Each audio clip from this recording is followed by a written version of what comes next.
Morning guys! So, andito naman ako, nagbabalik. Sorry about that. Anyways, paano nga na ba natin i-enable, no? Paano ba tayo maka-live stream sa YouTube? Paano tayo makapagsimula makapag-live stream sa YouTube? Okay, sasagutin natin yung tanong ngayon. So, bago ka makapag-live stream sa YouTube,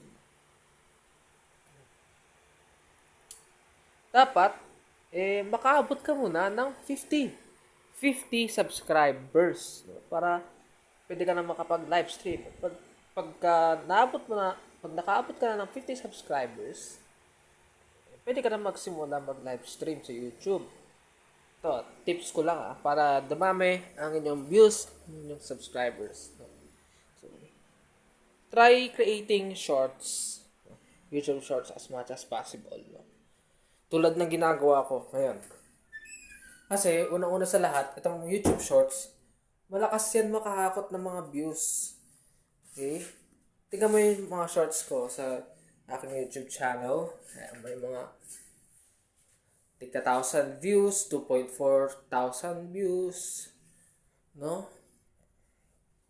So, yun lang naman yung tips ko, no? Para mas marami pa natin yung views or mas makaakit pa tayo ng mas maraming subscribers, di ba? So, create more shorts. Okay? Yan, tulad ng ginagawa ko, create more YouTube shorts. Kasi mataas yan. Makakuha ng viewers. Mataas makahakot ng viewers. Okay? Yun lang naman napapapayo ko sa inyong araw. At hopefully you like this video. Be sure to subscribe and comment and share na rin. Okay. See ya.